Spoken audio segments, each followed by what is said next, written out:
माय, उठ न व. अण्णानं ओसरीत झोपून असलेल्या म्हातारीला आवाज दिला आणि हातात कुऱ्हाड घेऊन तो सरपणूसाठी लाकडं फोडू लागला.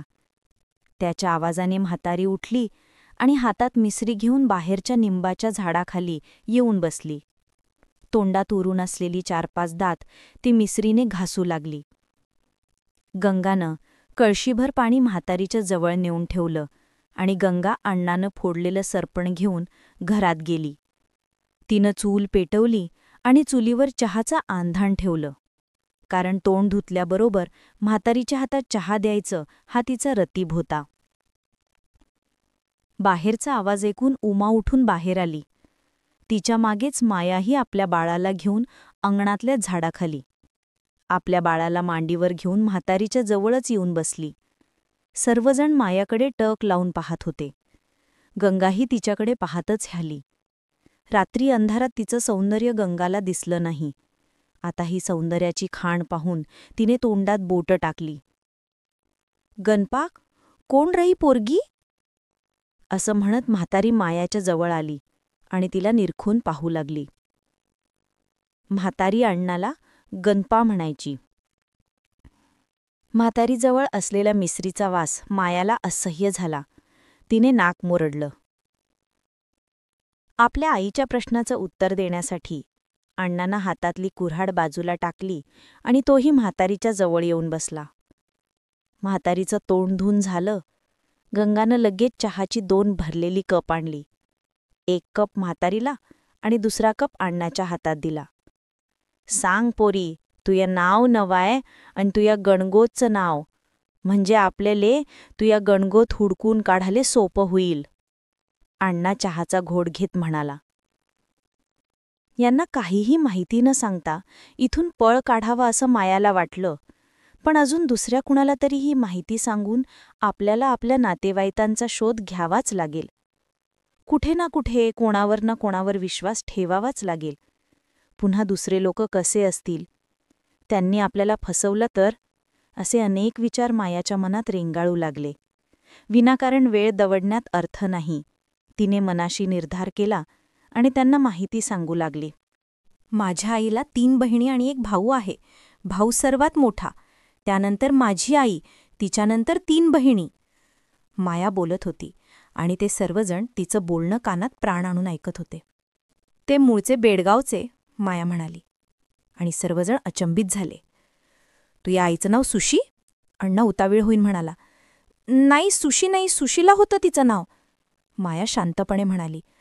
"आणि तिच्या बाचं नाव भीमा होता, आईचं नाव रखमा?" अण्णा म्हणाला आणि जवळच बसलेल्या म्हातारीच्या हातातला चहाचा कप खाली पडला. ती थरथरत्या आवाजात म्हणाली, "हो हो." आता मायाही उतावळी झाली होती. "तिच्या बहिणींचं नाव शांती, कमली अन भानी होता नाही का?" अण्णा डबडबल्या डोळ्यांनी मायाच्या मुखाकडे पाहत म्हणाला. "हो हो, पण हे सगळं तुम्हाला कसं माहीत?" माया खूप आनंदी झाली होती. तिच्या भावाला ती अण्णा म्हणायची.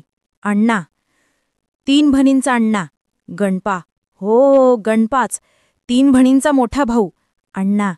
अण्णा, समद्या बहिणी मले अण्णा म्हणत होत्या. आता समद गाव मले अण्णा म्हणायला लागलं. अण्णाच्या डोळ्यात अश्रू बडबडत होते. अण्णा अण्णा म्हणताच माया चमकली. "हाच आपल्या आईचा भाऊ, आपला गणपा मामा." "पोरी, तू हुबेहूब माही बहीण सुशिवाणी दिसली अन मले सुशीची याद आली, म्हणूनच तुले माया घरी आणलं." म्हणूनच रात्री अण्णा मामा आपण झोपेत असताना आपल्याला न्याहाळत होता. रात्रीच्या घटनेचा संदर्भ आता लागला. खरंच, घटनेमागचा संदर्भ बदलला की त्याचा अर्थही बदलतो. रात्री तिच्या मनात अण्णामामाविषयी झालेला चुकीचा गैरसमज गळून पडला. म्हातारीच्या आणि गणपाच्या आनंदाला पारावर नव्हता. "सुशी कशी हाय व, अन कुठं हाय?" म्हातारी उतावेळ होऊन म्हणाली. तशी माया आणि गणपा शांत झाले. "सांग न व सुशी कुठ हाय?" म्हातारी सारखं आपल्या मुलीबद्दलच विचारत होती. "माय चूक बसव, इतक्या दिसानं पोर आली, तिले काय प्रश्न विचारून का वाटतं का?" अण्णा म्हातारीचं ध्यान भडकवण्यासाठी लटक्या रागाने म्हणाला. तरी म्हातारी एकाच प्रश्नावर अडून होती. "सांग न बाई, माई सुशी कुठ हाय?" आता तिच्या शब्दात विनवणी होती, कारुण्य होतं, प्रेम होतं. काय म्हातारीचं जीव टांगणिया लावावा म्हणून माया म्हणाली. "आजी, या जगात आई नाही राहिली आता." तसे ते वार्धक्याने किलकिले झालेले डोळे अश्रूंनी काठोकाठ भरून आले आणि तिने जोराने हंबरडा फोडला. तिला असं रडताना पाहून मायाचाही कंठ दाटून आला. तिच्याही मनावर विषण्णतेची छाया पसरली. आजीला कोणत्या शब्दात समजावून सांगावं हेच तिला समजत नव्हतं, कारण तीच कोलमडून पडण्याच्या अवस्थेत होती. तरीही तिने कसेबसे स्वतःला सावरले आणि आजीला धीर देऊ लागली. "ए अण्णा, माय सकाळी सकाळी काहासाठी रडून राहिली र?" थोड्या दूर अंतरावरून एका झोपडीतून हा आवाज आला. माया त्या आवाजाच्या दिशेने पाहू लागली. अण्णा काहीच बोलला नाही. आजीचं रडणं काही थांबत नव्हतं. "रडू दे तिले, लय दिसापासून उरात दाबून ठेवलेलं दुःख हुंदक तिले बाहेर काढू दे," अण्णा म्हणाला. आणि मायाच्या मांडीवर असलेल्या बाळाला त्याने आपल्या हातात घेतलं. मायाला खूप सारे प्रश्न विचारावे असं अण्णाला वाटलं, पण ही वेळ त्याला योग्य वाटली नाही. माया आपल्या आजीच्या जवळ जाऊन बसली. "अजब खेळ आहे रे विधात्या तुझा. जी लोकं आपली होती, ज्यांच्यावर आपण जीव ओवारून टाकला, त्यांचं सुखदुःखाला आपलं सुखदुःख मानलं, त्याच लोकांनी आपल्याला एका क्षणात परकं करून टाकलं, त्यांच्या जीवनातून आपलं अस्तित्वच पुसून टाकलं, आणि या नवीन ओळखी आपल्याला आधार देऊ पाहत आहे." माया मनातल्या मनात स्वतःशी संवाद साधत होती. "ए वैनी, माय कहासाठी रडून राहिली व?" त्या झोपडीतून पुन्हा आवाज आला. "बाई, उमा, जा बरं तू ह्या शांता आत्याला इकडंच घेऊन ये. अण्णा बलवत आहे म्हणून सांग." अण्णा म्हणाला. गर्भार उमा दोन्ही हातांचा जमिनीला भार देऊन हळूच उठून उभी राहिली आणि आपल्या आत्याच्या झोपडीच्या दिशेने जाऊ लागली. "गंगा, कवर लोक अशीच बसून रायत. जा समध्यासनी खावाले काही भाकर तुकडा कर." अण्णाचे शब्द ऐकताच गंगा उठली अन घरात गेली. "ए आत्या, तुया भणीची लेक आली व?" उमा शांता आत्याच्या जावळ न जाता दुरूनच म्हणाली. "कोणत्या भणीची लेक?" शांता आश्चर्याने म्हणाली. "थे पळून नव्हती गेलती का, सुशी आत्या?" सुशी हे नाव ऐकताच शांता वीस चमकावी तशी चमकली आणि वाड्याच्या वेगाने अण्णाच्या घराच्या दिशेने पळू लागली. "ए औधसा, इथं कहाले आली व? आमच्या समद्यांचं वाटोळं करून त्या सुशीचं पोट नाही भरलं का? आता अजून तुले बी धाडलं का आमच्या जिनगानील्या आग लावाले? खिपल धरलेल्या जखमांमधून रगत काढाले?" शांता रागाने तावातावाने बोलत होती. मायाला हे सर्व अनपेक्षित होतं. ती फक्त शांत बसून कावरीबावरी होऊन पाहत होती. आईने तर कधीच शांता मावशीबद्दल किंवा तिच्या कोणत्याही नातेवाईकांबद्दल वाईट काही सांगितलं नाही. मग शांता मावशीच्या मनात आईबद्दल इतका तिरस्कार का? आईबद्दल ही इतकी गरळता ओकत आहे, असा प्रश्न मायाच्या मनाला पडला. "शांते, या पोरीसनी कहाले काही म्हणतं माय? जिले म्हणाले पाहिजे थेच आता ह्या जगात आहिली नाही." असं म्हणत म्हातारीने पुन्हा हंबरडा फोडला. आपल्या आईचे शब्द ऐकून शांता नरमली. "तू येथी कशी काय आली? इतक्या वर्षानं?" शांता हळू आवाजात म्हणाली. "मावशी, माझी कहाणी खूप मोठी आहे. या जगात माझं कोणीच नाही, म्हणूनच तुमचा शोध लावत कोल्हापूरवरून येथे आली." "कोल्हापूरहून?" शांता आश्चर्याने म्हणाली. मायाने होकारार्थी मान हलवली. मुंग्यांचं वारूळ उकरून काढावं आणि त्यातून मुंग्यांची रेग बाहेर यावी, तसं सगळेच भूतकाळ उकरून काढत होते आणि त्यातून अनेक आठवणी बाहेर पडत होत्या.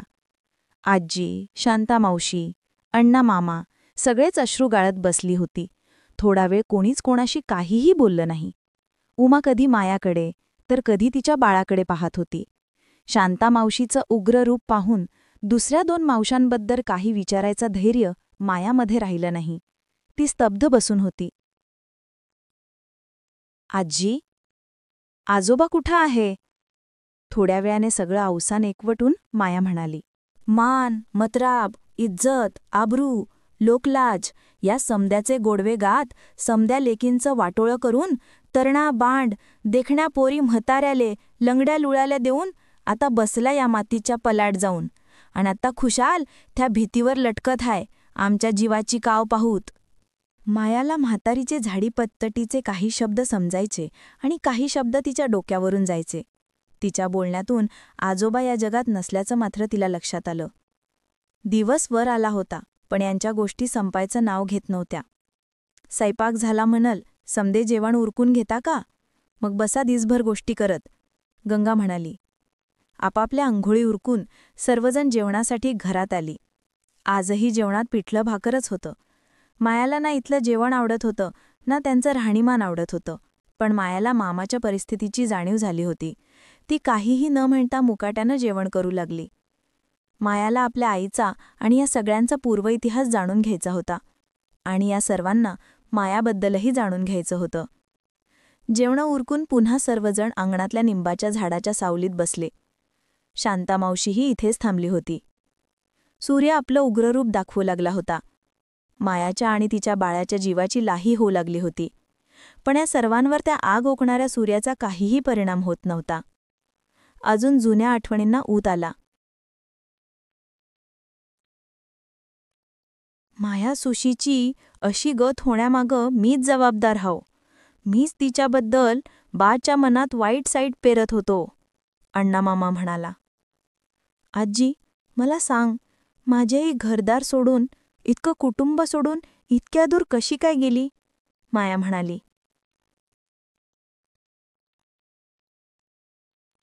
कारण आई कधीच तिच्या भूतकाळाबद्दल मायाजवळ जास्त काही बोलली नव्हती. तशी आजी दूरवर पाहत बोलू लागली आणि माया सावरून बसली.